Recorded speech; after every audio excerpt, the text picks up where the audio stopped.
Primera epístola del apóstol Juan. Vamos a ir al verso 5, capítulo 1, verso 5. Vamos a leer hasta el final, el verso número 10. La primera carta del apóstol Juan, capítulo 1, verso 5 en adelante. Este es el mensaje que hemos oído de él y os anunciamos. Dios es luz y no hay ningunas tinieblas en él. Si decimos que tenemos comunión con él y andamos en tinieblas, mentimos y no practicamos la verdad. Pero si andamos en luz como él está en luz, tenemos comunión unos con otros y la sangre de Jesucristo su Hijo nos limpia de todo pecado. Si decimos que no tenemos pecado, nos engañamos a nosotros mismos y la verdad no está en nosotros. Si confesamos nuestros pecados, Él es fiel y justo para perdonar nuestros pecados y limpiarnos de toda maldad. Si decimos que no hemos pecado, le hacemos a Él mentiroso y su palabra no está en nosotros. Amén. Pueden sentarse, hermanos.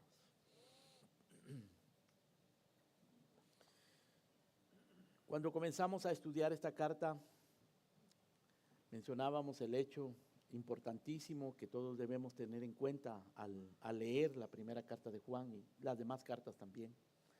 Pues mencionábamos el hecho de que el apóstol Juan se encuentra aquí en una polémica contra aquellos que él llama anticristos, falsos maestros, engañadores, que se habían infiltrado dentro de las iglesias a las cuales él le está escribiendo. No se sabe realmente a qué iglesia va dirigida la carta de Juan o las cartas de Juan.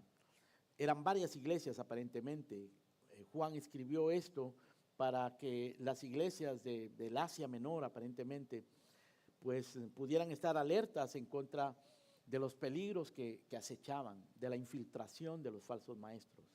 Estos falsos maestros con falsas enseñanzas fueron los precursores de una secta que posteriormente apareció de una manera más amplia y difundida, conocida como los gnósticos.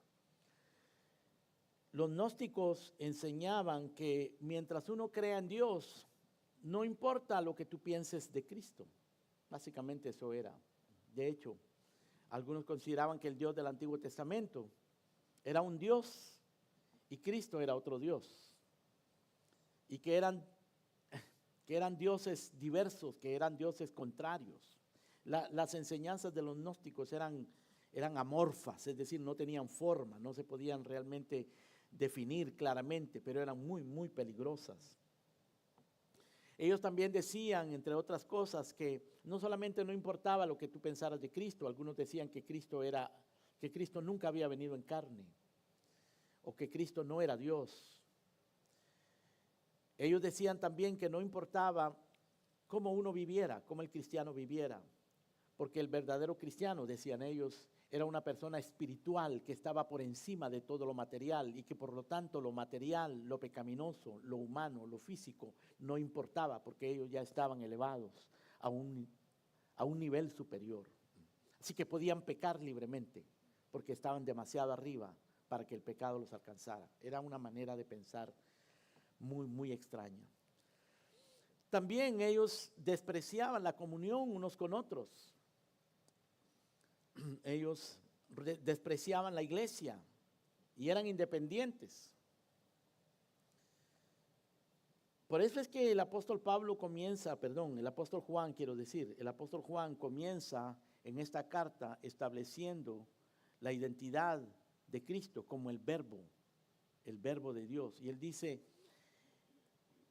el verbo de vida, nosotros lo vimos, nosotros lo oímos, nosotros lo palpamos, nosotros lo tocamos con nuestras propias manos. Fue manifestada, lo hemos visto, lo hemos oído. Estaba con el Padre y se nos manifestó. Y nosotros les anunciamos y les testificamos a este verbo para que ustedes tengan comunión con nosotros. Noten ustedes, lo que Juan está haciendo, hermanos, es instruyendo a los discípulos para decirles que ellos, los apóstoles, son los verdaderos testigos del verdadero Cristo.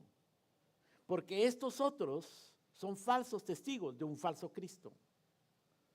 Pero son muy sutiles. Los maestros falsos suelen ser muy sutiles. Son personas muy atractivas, con mucho carisma, saben hablar, saben atraer, saben entretener a las multitudes, saben hacer reír, saben hacer sentir bien a la gente. Era este tipo de gente, siempre ha sido así. Así que Juan dice, nosotros lo hemos visto y nosotros se los testificamos. Ahora, noten ustedes entonces, en base a todo esto que he dicho, hermanos, que del verso 5 al 10, y lo hace posteriormente, pero nos vamos a ocupar de estos versículos por ahora. El apóstol Pablo comienza a desmentir algunas de las mentiras que esta gente dice. Por eso hemos titulado nuestro título, La luz contra el engaño de las tinieblas, porque esta gente vivía en tinieblas y engañaba con esas tinieblas. Juan comienza diciendo en el verso 5, este es el mensaje que hemos oído de él, del verbo, y os anunciamos que Dios es luz y no hay ninguna tinieblas en él. Ese es el mensaje, Dios es luz y no hay tinieblas en él. Y entonces Juan desmiente a los falsos maestros. Por lo menos 3 veces lo hace acá, en estos versículos.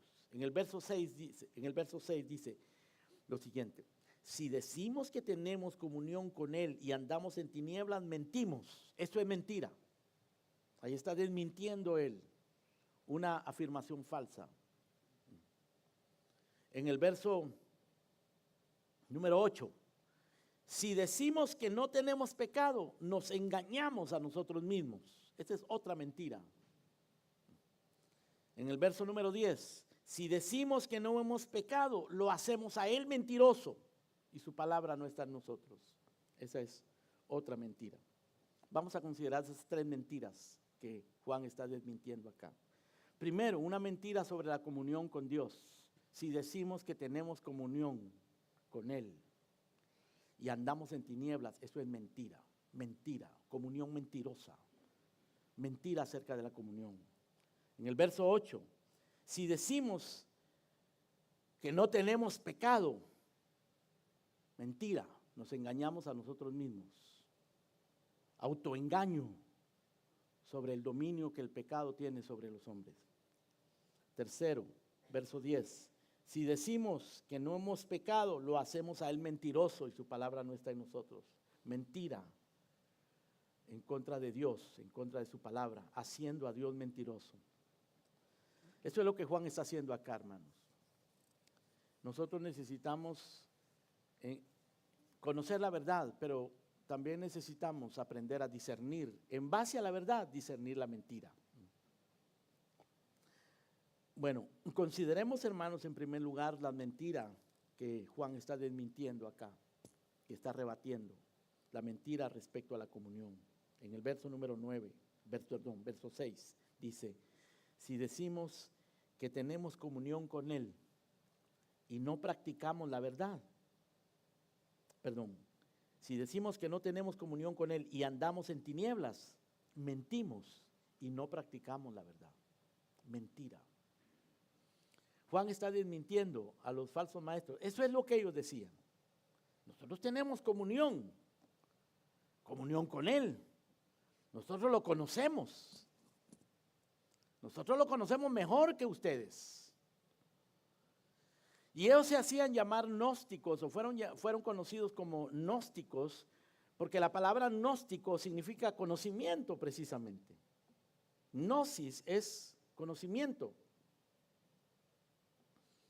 Y ellos se hacían llamar gnósticos porque ellos pretendían tener un conocimiento más elevado que el de los apóstoles. Que ellos pretendían tener una revelación más profunda. Una revelación tan profunda que les hacía ver con menosprecio a los apóstoles y a la iglesia. Y les permitía pretender que tenían comunión con Dios, pero una comunión mentirosa. El apóstol Pablo, hermano, se refiere a eso en el capítulo número 2, en el verso número 9, dice, el que dice que está en luz, aquí hay otra mentira, ¿no? Esto lo decían los falsos maestros.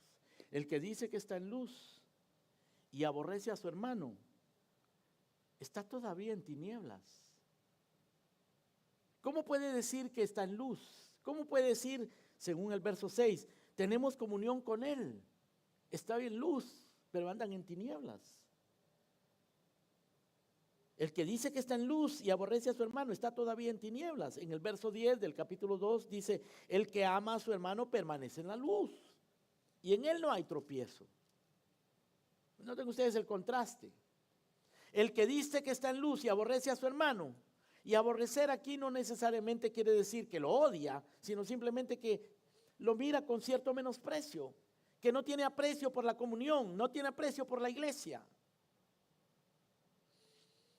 Claro, esta gente pretendía ser parte de la iglesia, pretendían pertenecer a la iglesia, querían estar en la iglesia, pero para introducir sus falsas enseñanzas, para influir negativamente sobre la iglesia. Pero se consideraban superiores. Así que Juan dice, el que dice que está en luz y aborrece a su hermano está en tinieblas. Verso 10, capítulo 2, el que ama a su hermano permanece en luz y en él no hay tropiezo. Pero el que aborrece a su hermano, verso 11, está en tinieblas y anda en tinieblas y no sabe a dónde va, porque las tinieblas le han cegado los ojos. Está ciego, no sabe a dónde va. Pero pretende tener comunión con Dios y pretende tener comunión con los hermanos, pero sin embargo los aborrece, los menosprecia. Verso 12. Vamos a leer más adelante, en el verso número 18. Hijitos, ya es el último tiempo, y según vosotros oísteis que el anticristo viene, así ahora han surgido muchos anticristos. Por esto conocemos que es el último tiempo. Salieron de nosotros, pero no eran de nosotros. Porque si hubiesen sido de nosotros, habrían permanecido con nosotros. Pero salieron para que se manifestase que no todos son de nosotros. Lo que Juan está haciendo acá, hermano, es un énfasis muy, muy obvio en el hecho de que esta gente no pertenece. Están allí o han estado allí, pero se fueron, estuvieron, se fueron, dice Juan, salieron. ¿Por qué se fueron? ¿Por qué salieron? Porque no eran de nosotros. Si hubiesen sido de nosotros, habrían permanecido con nosotros, pero salieron para que se manifestase que no todos son de nosotros. Y Juan se refiere a estos individuos de una manera, hermano, muy dramática. Él les llama anticristos. Y esto denota, hermanos, que Juan no estaba hablando desde una simple actitud de menosprecio carnal. Estaba hablando de algo mucho más grave. Era una herejía. Era una actitud de menosprecio total hacia la iglesia por causa de esas falsas creencias y filosofías. Pero no hay necesidad de tener esas filosofías para sentir menosprecio por la iglesia. Porque en realidad esas filosofías son la expresión extrema, la expresión radical de ciertas actitudes que existen en la iglesia. De conceptos falsos acerca de la comunión con la iglesia. Ahora estábamos estudiando hace un momento la iglesia en la confesión de fe. Y allí se nos resume la enseñanza bíblica de que la iglesia es invisible en el sentido de que a través de los siglos y en todas las naciones se encuentran esparcidos los creyentes, pero también es visible en el sentido de que las iglesias locales, como esta iglesia, por ejemplo, son visibles y aquí de una manera concreta nosotros podemos servir al Señor. Y el Señor llama a los a los suyos para regenerarlos, justificarlos, santificarlos y que se hagan parte de iglesias locales como esta. Pero existe una cierta tendencia a menospreciar eso, a menospreciar el compromiso con nuestros hermanos. Yo te recomiendo, hermano, que no hagas eso que hacen muchos que están en la iglesia, pero no están en la iglesia. Nosotros debemos de estar en la iglesia, debemos de amar a los hermanos, buscar la comunión con el pueblo de Dios. Cierto que, hermanos, nosotros tenemos diferentes culturas, diferentes trasfondos culturales, familiares, sociales, económicos, pero somos hermanos en Cristo. Lo que nos une no es la cultura, ni el trasfondo, ni la familia, ni el apellido, ni la nacionalidad, ni la posición social o lo que sea. Eso no nos une Cristo Jesús.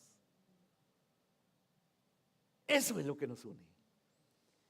Y esa comunión es la que debemos buscar entre nosotros. La comunión en Cristo Jesús. Porque lo demás puede ser muy diferente. Vivimos vidas diferentes, venimos de trasfondos diferentes. Si no fuera por Cristo, nosotros no tendríamos ninguna relación, muchos de nosotros, quizás algunos sí, pero muchos de nosotros no. Y siempre recuerdo lo que dijo aquel hombre, no me recuerdo quién exactamente lo dijo, pero me pareció muy apropiado, muy sabio, que nuestros hermanos en la iglesia no son amigos que nosotros escogemos, son hermanos que el Señor nos da. De la misma manera que tus hermanos en tu familia, tú no escogiste a tus hermanos, Dios te los dio. Tú tienes a tus hermanos en tu familia, tus hermanos de sangre, Dios te los dio. Y Dios le da a uno a esas personas, nuestros hijos, uno no los escoge, Dios se los da. Y uno los ama entrañablemente. Son parte de nuestra familia. De la misma manera, en la iglesia somos parte de una familia, en Cristo. No nos vamos a entrometer los unos en la vida de los otros. Cada quien tiene sus propias cargas y responsabilidades y su propia vida. Pero sí nos vamos a estimular, nos vamos a animar, nos vamos a amar, vamos a orar los unos por los otros, vamos a edificarnos los unos a los otros en Cristo, para el crecimiento espiritual, para que esa vida que vivimos, donde quiera que la vivamos, esa carrera que tenemos, ese trabajo que tenemos, esa familia que tenemos, podamos gobernarla conforme a los principios del Señor, los cuales, hermano, nosotros recibimos aquí en la iglesia. Pero aquí estaban estos diciendo que tenían comunión, y Pedro o Juan los desmiente en el verso 6, capítulo 1. Si decimos que tenemos comunión con Él y andamos en tinieblas, mentimos, no practicamos la verdad.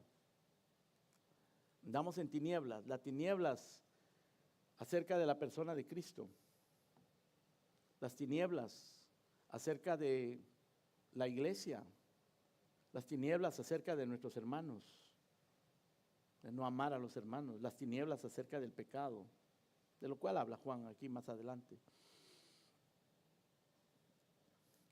Los fariseos, hermano, tenían ese problema. Ellos se consideraban en comunión con el pueblo de Dios, pero era mentira. Vengan conmigo a Juan capítulo 8.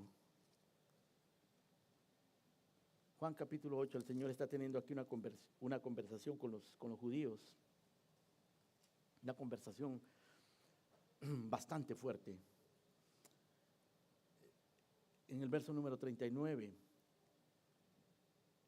los judíos están ofendidos con Cristo, porque el Señor les dice, si el Hijo os liberare, seréis verdaderamente libres. Y ellos se ofenden gravemente y le dicen, verso 39, nuestro padre es Abraham.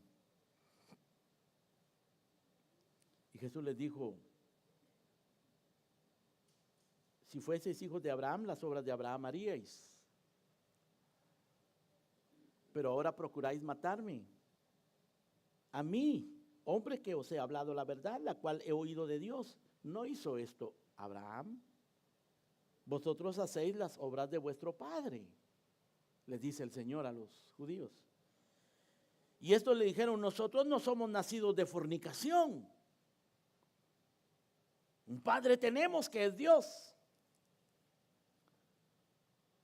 Y esa expresión de los judíos, hermano, era una expresión que llevaba una mala intención en contra de Cristo. Cuando le dicen, nosotros no somos nacidos de fornicación, ellos están haciendo una alusión muy sutil al hecho de que Cristo nació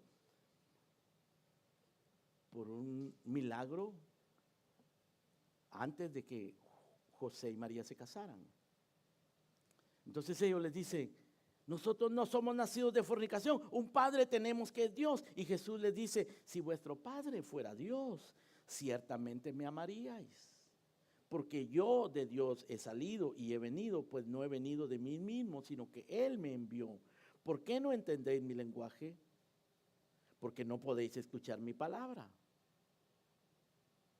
Porque ellos no podían entender a Cristo. Si eran tan religiosos, tenían una tradición de siglos respecto a los profetas, a la ley, a los salmos, a las escrituras. Y ahora está el Verbo encarnado hablándoles y el Señor les dice, no podéis escuchar mis palabras. ¿Por qué? ¿Por qué no entendéis mi lenguaje? Y en el verso 44 el Señor se los explica diciéndole, vosotros sois de vuestro padre el diablo y los deseos de vuestro padre queréis hacer. Él ha sido homicida desde el principio y no ha permanecido en la verdad, porque no hay verdad en él. Cuando habla, mentira de suyo habla, porque es mentiroso y padre de mentira. O sea, ellos pretendían tener comunión, ser hijos de Abraham, y el Señor les dice, ustedes no son hijos de Abraham. Su padre es el diablo. El diablo es el padre de ustedes. ¿Cómo se puede equivocar, hermano, una gente religiosa? Qué fácil es equivocarse religiosamente. Por eso necesitamos la luz.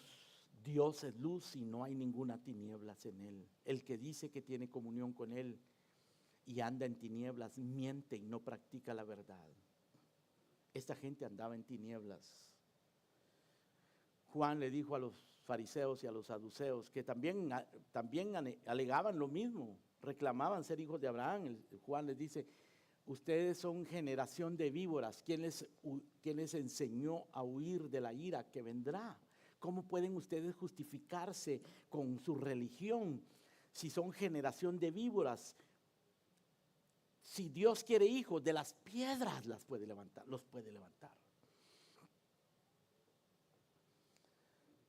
Así que esto es algo, hermanos, de lo que nosotros tenemos que ser muy cuidadosos. Tenemos que hacer firme nuestra elección y nuestra vocación. Tenemos que asegurarnos de que andamos en luz. ¿Andas tú en luz? ¿Entiendes tú lo que es la comunión con Dios y la comunión con su pueblo? ¿O tienes una idea vaga por allá y simplemente vienes a la iglesia por alguna razón secundaria? Estamos buscando a Dios y queremos buscarlo conforme a su voluntad. Queremos la luz de Dios. Queremos andar en su luz. No solo queremos decir que andamos en luz, queremos andar en su luz. Pero el que dice que anda en luz, que tiene comunión con Él y anda en tinieblas, dice, miente y no practica la verdad. En el verso 7 del capítulo 1 de Juan, Juan continúa diciendo, pero si andamos en luz, como Él está en luz, tenemos comunión unos con otros, y la sangre de Jesucristo, su Hijo, nos limpia de todo pecado. Noten ustedes, hermanos, esas dos características de los que andan en luz, son limpios por la sangre de Cristo y buscan la comunión unos con otros. Esas son dos señales importantísimas de la comunión. Son limpios en la sangre de Cristo. Se han arrepentido y buscan la comunión. Buscan un compromiso real, no casual, no ligero, no liviano, un compromiso real con el pueblo de Dios.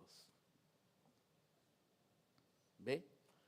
De la misma manera que en una familia, un esposo no se casa con una mujer para que después irse todo el fin de semana con sus amigos, ¿verdad? Los padres no tienen hijos para después dejarlos ahí y luego irse de fiesta y dejar a los muchachitos ahí solos. De la misma manera, un cristiano no se convierte para después abandonar la iglesia. Es lo que Dios ha establecido. Comunión con Él y comunión con su pueblo. Muy bien, en segundo lugar, Juan trata sobre la mentira del pecado, relativa al pecado. En este caso él le llama autoengaño. En el primer caso, en relación a la comunión, él dice, el que dice que está en luz, o el que dice que tiene comunión con él y está en tinieblas, miente. Okay, es un mentiroso. Pero en este caso, en el verso número 8, también habla de la mentira, pero desde la perspectiva del autoengaño y en relación al pecado. Dice, si decimos que no tenemos pecado, nos engañamos a nosotros mismos y la verdad no está en nosotros. Mentira, no hay verdad. Es autoengaño, el autoengaño. Muy peligroso el autoengaño, hermanos. Nosotros podemos autoengañarnos. Esa tendencia tenemos. Cuando el Señor le dijo a Adán, Adán, ¿qué has hecho? ¿Qué hiciste? Adán, pues acudió al autoengaño, a la justificación y le dice, la mujer que tú me diste, ella me dio a comer. Pero se estaba engañando, el culpable era él. Ciertamente la mujer lo sedujo, la mujer lo persuadió, lo manipuló, lo que ustedes quieran. Pero él era responsable de tomar su propia decisión. O sea, cuando pecamos nosotros, no es otro el que tiene la culpa, aunque nos haya tentado. Somos nosotros los que cometemos el pecado. Y si nosotros nos justificamos, es un autoengaño. Oh, hermanos, por eso es que nosotros tenemos que vivir humillados delante de Dios, confesando nuestros pecados. Por eso es que tenemos que vivir bajo la luz de Dios, que nos alumbre, para que nos demos cuenta de nuestra realidad. Aquí está hablando de gente que no se da cuenta de su realidad. Si decimos que no tenemos pecado, nos engañamos. Eso es lo que estaban diciendo los falsos maestros. Y claro, los falsos maestros están diciendo eso como una filosofía propiamente dicha, establecida, una doctrina. Pero esa doctrina, hermanos, aunque no esté bien establecida, esa semilla de esa doctrina está en el corazón de todos nosotros. El autoengaño, el negar nuestro pecado, el no reconocer que somos pecadores. ¿No es eso lo que nosotros encontramos cuando hablamos a una persona inconversa? Nos dicen, no, yo no tengo pecado. Sí tengo, pero no tantos. El Señor me va a aceptar. Están siempre minimizando la realidad del pecado. El pecado es grave, hermanos. Si no fuera grave, el Señor Jesucristo no hubiese venido a morir en la cruz del Calvario. Pero nos damos cuenta nosotros de la gravedad del pecado. Nos damos cuenta nosotros de nuestra condición verdadera. Hoy existe una tendencia entre el mundo evangélico de no pensar en el pecado, solo de pensar en lo que Cristo nos ha dado, en la exaltación con la cual Él nos ha favorecido, lo cual es cierto, Él nos ha favorecido, nos ha sentado en lugares celestiales, nos ha justificado, pero seguimos siendo pecadores. Solo que somos pecadores justificados, pero seguimos pecando. Los creyentes pecan también. Pero no pecamos porque vamos detrás del pecado. No pecamos porque nos complacemos en el pecado. Pecamos porque todavía hay en nosotros un remanente, un resto de pecado. Como que si hubiese dentro de nosotros una guerra de guerrillas. El gobierno lo tiene Cristo, pero todavía ahí hay rebeldes en nuestros miembros, pensamientos, tentaciones, inclinaciones, hábitos en los creyentes. Y tenemos que pelear contra eso. El Señor nos ha dado recursos para pelear contra eso. Nosotros somos llamados a mortificar el pecado. Y la mayoría de veces los creyentes verdaderos, hermano, tenemos éxito. Algunas veces no. Por eso es que Juan más adelante dice, estas cosas os escribo para que no pequéis. Pero si alguno hubiese pecado, abogado tenemos para con el Padre. Aprendan a arrepentirse. Aprendan a reconocer sus pecados. Porque si decimos que no tenemos pecado, dice verso 8, nos engañamos a nosotros mismos. Y la verdad no está en nosotros. El creyente que piense que no peca, que está bien, todo está tranquilo. Está bien por Cristo, por supuesto, en Cristo, refugiados en Él. Por eso es que Pablo dijo, para mí todo es basura, todos los méritos, toda mi reputación, todo lo que yo lograba, todo lo que yo era capaz de hacer, todo lo que yo puedo hacer, todo eso es basura. Yo quiero ser hallado en Cristo. Él es mi justicia. Él es nuestra justicia, hermanos. Y por causa de esa redención, de esa protección, de esa justificación, de esa limpieza, de ese perdón que Él nos brinda, nosotros luchamos contra el pecado. Y nos arrepentimos del pecado. Pero si decimos que no tenemos pecado, nos engañamos a nosotros mismos y la verdad no está en nosotros. Pablo habla de ciertos falsos creyentes en la segunda carta a Timoteo, capítulo 3, verso 7, que dice que siempre están aprendiendo y nunca llegan al conocimiento de la verdad. Dice en el verso 5, tendrán apariencia de piedad, pero negarán la eficacia de ella. Apariencia, pero no les funciona. Tienen la apariencia, pero no les funciona. Niegan su eficacia. Y esto en el verso 6, Pablo da un ejemplo. Estoy leyendo 2 Timoteo 3, verso 6. Dice, estos son de los que se meten en las casas y llevan cautivas a las mujercillas cargadas de pecados, arrastradas por diversas concupiscencias. O sea, es un ejemplo de cierto tipo de creyentes que dicen que son creyentes y se meten en las casas de las mujercillas, dice Pablo, cargadas de pecados, arrastradas por diversas concupiscencias. Es decir, se encuentra pecador con pecador dentro de la iglesia. Mujer y hombre pecando dentro de la iglesia. Dice, estas siempre están aprendiendo y nunca pueden llegar al conocimiento de la verdad. No puedan comprender la seriedad del pecado.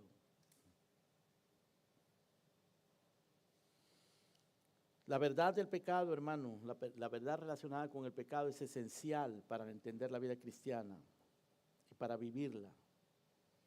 Para vivir nuestra vida cristiana y entenderla debemos estar conscientes de nuestra relación con el pecado, cómo nos afecta, qué remedio nos da Dios para combatir, para enfrentar el pecado.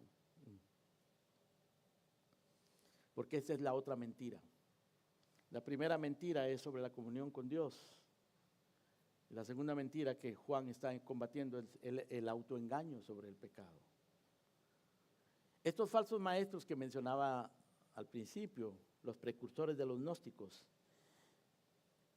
no solamente estaban enseñando en contra de Cristo, oponiéndose a la encarnación de Cristo y a la divinidad de Cristo, sino que estaban enseñando en contra del pecado.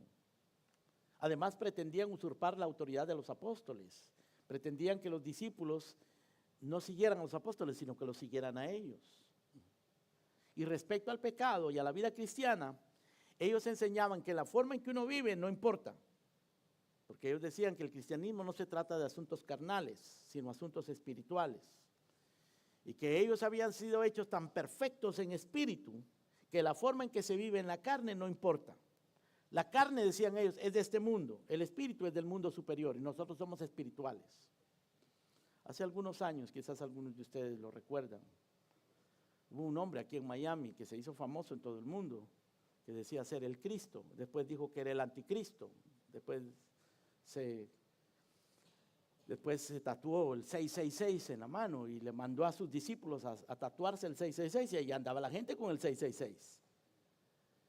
Y él decía que el pecado no afecta al cristiano, porque somos perfectos, que Cristo vino a quitar el pecado, pero la manera en que él decía esto implicaba con esto que ya no existía el pecado para el creyente. Por lo tanto, podemos pecar, porque el pecado es solo en la carne, y la carne no importa, solo importa el espíritu. Esa era la idea de los gnósticos, eso era lo que enseñaba este hombre. Pero de nuevo, hermanos, no hay que ser gnóstico, ni hay que tener ese tipo de filosofías tan sofisticadas y tan místicas para asumir esa actitud de negar la realidad del pecado, de no arrepentirse del pecado. Algunos hablan, hermanos, de un cristianismo en el cual se puede vivir como uno quiera, sin importar, que se puede vivir con comunión con Dios y vivir inmoralmente. Estos gnósticos, ya dije que la palabra gnosis quiere decir conocimiento, decían tener un conocimiento superior al de los apóstoles. Y a través de ese conocimiento superior alcanzaban la perfección espiritual sin pecado. Cualquiera que alcanzara ese conocimiento superior podía ser perfecto sin pecado. Y Juan se refiere a esta falsa enseñanza en este pasaje. Si decimos que no tenemos pecado, nos engañamos a nosotros mismos. Ellos no enseñaban bíblicamente sobre el pecado, sobre la vida cristiana. Y Juan dice, es incorrecto, es antibíblico, es en contra de la luz. Este es el mensaje que les hemos predicado, que Dios es luz y no hay tinieblas en él. Por lo tanto, tenemos que reconocer nuestro pecado. La luz de Dios alumbra nuestro pecado, nos muestra que somos pecadores para que nos arrepintamos del pecado. Debemos entender el tema del pecado, hermanos queridos. Debemos reconocer nuestro pecado para poder vivir la vida cristiana. Debemos aprender a tratar con el pecado. Debemos pensar bíblicamente acerca de ese pecado. Debemos responder correctamente cuando pecamos. Dios no tiene nada que ver con el pecado. Dios es luz, en Él no hay tinieblas. El que dice que anda con Dios y anda en el pecado, miente. El que anda con Dios no anda en el pecado. Dice el verso 7, si andamos en luz, como Él está en luz, tenemos comunión con unos con otros, y la sangre de Jesucristo nos limpia de todo pecado. El que anda con Dios, anda con los que no pecan.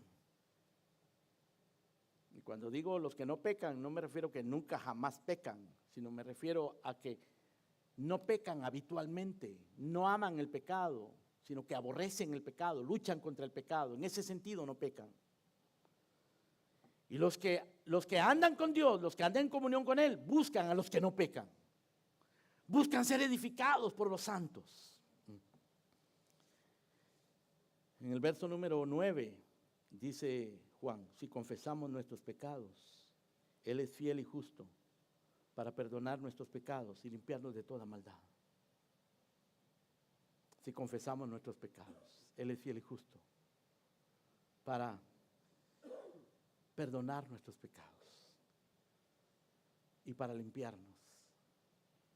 Hermanos, el pecado es una de las luchas más difíciles, más tristes, más lamentables, lo que más nos hace lamentar a nosotros los creyentes. Quisiéramos no pecar. Y el pecado acecha constantemente las tentaciones de la carne, los deseos de la carne, la concupiscencia de los ojos, la vanagloria de la vida, están constantemente acechando. Satanás acecha. Por eso peleamos contra el pecado. Reconocemos que somos pecadores. Por eso tenemos que humillarnos y arrepentirnos. Por eso el Señor Jesucristo dice, bienaventurados los pobres en espíritu, porque de ellos es el reino de los cielos. Bienaventurados los que lloran, principalmente por su pecado, por su impotencia, por su necesidad. Bienaventurados los mansos, los que se doblegan delante de Dios. Bienaventurados los que tienen hambre y sed de justicia. Ahí está la bienaventuranza. Pero para eso se necesita reconocer el pecado.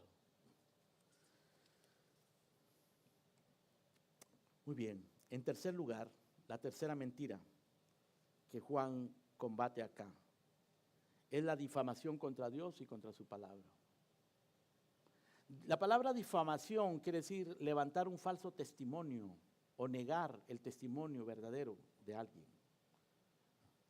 decir algo falso en contra de una persona. En este caso, en el verso número 10, Juan nos dice lo siguiente: si decimos que no hemos pecado, lo hacemos a él mentiroso y su palabra no está en nosotros. Si decimos que no hemos pecado, lo hacemos a él mentiroso. Noten ustedes que primero Juan dice, es mentiroso el que dice el que dice que tiene comunión con él y anda en tinieblas. Ese es mentiroso. Se autoengaña el que dice que no tiene pecado, pero ahora Juan dice, está diciéndole a Dios mentiroso el que dice que no tiene pecado, que no ha pecado. Si decimos que no hemos pecado, le hacemos a él mentiroso. Difamación contra Dios, difamar, decirle a Dios mentiroso. O sea que estos mentirosos le dicen a Dios mentiroso con su mentira, con su autoengaño. Hermanos, estas son las mentiras del engaño de las tinieblas, las mentiras de la falsa religión. La falsa religión se ha infiltrado en el cristianismo, se ha infiltrado en las iglesias. No creas que porque te sientes bien en una iglesia, porque te entretienes en una iglesia, porque tus líderes pueden ser muy carismáticos y los hermanos son muy amorosos, no creas y te tragues todo, hermano, solo por ese motivo. Tienes que tener discernimiento, tenemos que tener discernimiento, comprender la verdad de acuerdo a la escritura, no de acuerdo a lo que nos dicen los hombres. Los hombres son muy sutiles, usan las estratagemas del error para engañar las almas de los hombres. Bueno, en este caso, Juan se refiere a los que dicen que no tienen pecado y hacen a Dios mentiroso. Que eso es lo que Satanás hace, hermanos. Satanás difama a Dios. Es lo primero que hizo en el huerto del Edén cuando se acercó a Eva. Y le dice, con que Dios dijo, no comáis de todo árbol del huerto. Eso es lo que Dios dijo. Y noten ustedes, hermano, el tono, la forma en que lo dice, la retórica que él usa, es para sembrar duda, para cuestionar a Dios y su palabra. ¿Dios dijo eso? ¿Con que Dios dijo, no comas de todo árbol del huerto? Y Dios no había dicho eso.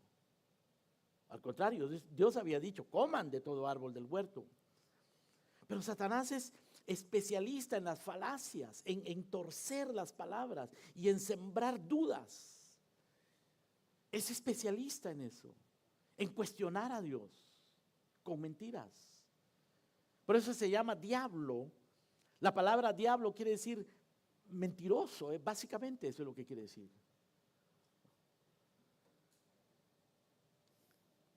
Diablo, calumniador, eso es lo que quiere decir diablo. La serpiente. Y en el Apocalipsis, esa serpiente aparece en forma de dragón. Porque las mentiras de Satanás van creciendo y el poder de la mentira va creciendo. En el huerto del Edén es una serpiente, en el Apocalipsis es un dragón.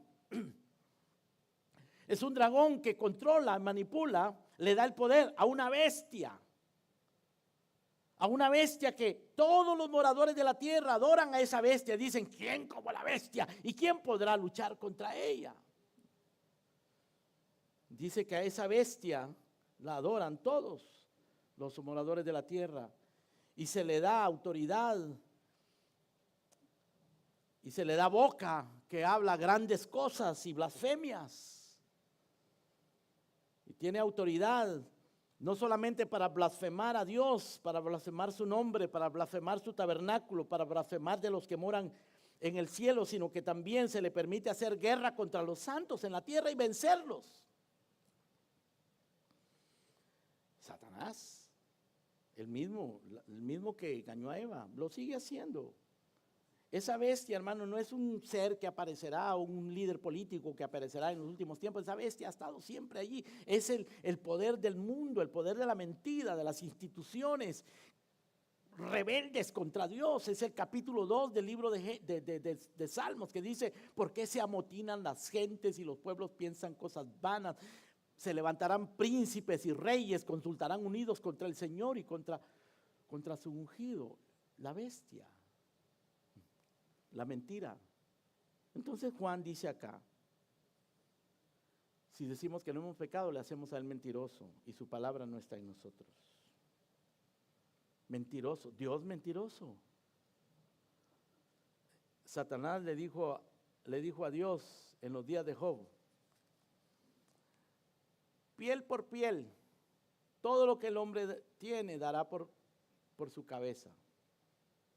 ¿Por qué? Porque Satanás le aseguraba a Dios en el libro de Job que Job era un hipócrita, que no era sincero, que Job servía a Dios por interés. Claro, todo lo has cercado, has bendecido la obra de sus manos. ¿Cómo no te va a adorar? Pero quítale todo lo que tiene y verás que te blasfema en tu propia cara. Eso es lo que Satanás estaba diciendo, ese era el argumento. O sea, Satanás, hermanos, es difamador, estaba difamando a Job y estaba difamando a Dios. Eso es lo que él hace. El león que acecha, el león acecha de una manera muy sigilosa, sabe caminar. Esas patas de los leones, hermanos, son especializadas para caminar sin hacer ruido. Tienen unas almohaditas muy suavecitas que no hacen ruido, puede caminar sin hacer ruido. Pero esas almohaditas, cuando se abren, se convierten en garras que son como puñales que se clavan en sus víctimas. Pero puñales literalmente. Bueno, ese es Satanás con sus mentiras. El diablo, el calumniador, el león, la serpiente, el dragón, el acusador, el tentador, el adversario. Satanás quiere decir adversario. Por eso el Señor Jesucristo le dijo a Pedro, cuando Pedro le dijo: Señor, no vayas a la cruz, no se te ocurra eso. El Señor le dice: aléjate de mí, Satanás, porque tú no sabes las cosas que son de Dios, sino las de los hombres. Era Satanás que lo estaba inspirando. Así que Juan dice: si decimos que no hemos pecado, lo hacemos a él mentiroso y su palabra no está en nosotros. Más adelante el apóstol Juan dice, hablándole a los cristianos, en el verso 14 del capítulo 2, os he escrito a vosotros, padres, porque habéis conocido al que es desde el principio, porque os he escrito a vosotros, jóvenes, porque sois fuertes y la palabra de Dios permanece en vosotros y habéis vencido al maligno. La manera de vencer al maligno es que la palabra de Dios permanezca en nosotros. La manera de vencer al maligno es que conozcamos a Dios, que no difamemos a Dios. Si nosotros negamos la realidad de nuestro pecado, si nosotros no sabemos arrepentirnos de nuestro pecado, si nosotros no vivimos en la palabra, haremos a Dios mentiroso. El que niega su pecado es mentiroso. Por eso debemos confesar nuestros pecados. Debemos confiar que Jesucristo nos limpia de todo pecado. Debemos mortificar el pecado. Debemos arrepentirnos del pecado. Debemos refugiarnos en Jesucristo. Si decimos que tenemos comunión con Él, tenemos que andar en luz. Y si andamos en luz, como Él está en luz, vamos a tener comunión los unos con los otros. Y la sangre de su Hijo, Jesucristo, nos va a limpiar de todo pecado. Esas dos características son, hermano, omnipresentes en la vida de todo verdadero creyente. Son limpios por la sangre de Cristo y tienen comunión unos con otros. Buscan la comunión unos con otros. Si decimos que no tenemos pecado, nos engañamos. Pero si confesamos nuestros pecados, Él es fiel y justo para para perdonar nuestros pecados, para limpiarnos de toda maldad. Si decimos que no tenemos pecado, lo hacemos a Él mentiroso y su palabra no está en nosotros. Pero Dios no es mentiroso, hermano. Hemos confiado, nos hemos entregado a Él. Esa era la preocupación de Juan para con los creyentes de aquel tiempo. Pero lo sigue siendo hoy día, hermanos. Sigue siendo la preocupación de los pastores fieles. Debe ser nuestra preocupación que nosotros nos mantengamos en la luz, que vivamos en la luz, que conozcamos al Verbo de Dios, que caminemos en comunión con Él y comunión los unos con los otros, que reconozcamos nuestro pecado, nos arrepintamos de nuestros pecados y que vivamos en la palabra de Dios. Amén. Vamos a orar.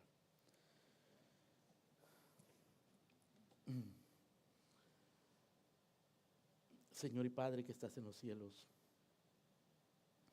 gracias por tu verdad, gracias por la luz, gracias por el verbo de vida, gracias por la comunión contigo y por la comunión con tu pueblo. Gracias por la sangre de Jesucristo que nos limpia de todo pecado, Señor. Gracias, Señor, por el poder de tu Santo Espíritu, la unción de tu Santo Espíritu que nos muestra lo que es verdadero, Señor.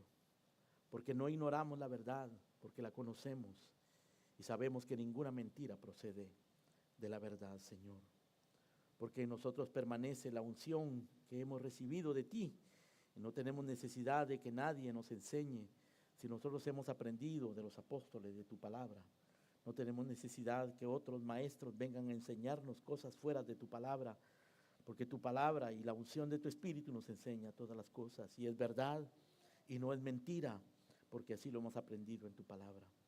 Señor, permítenos permanecer en ti, permítenos refugiarnos en ti y refugiarnos en tu palabra. Te lo pedimos en el nombre precioso de Cristo Jesús.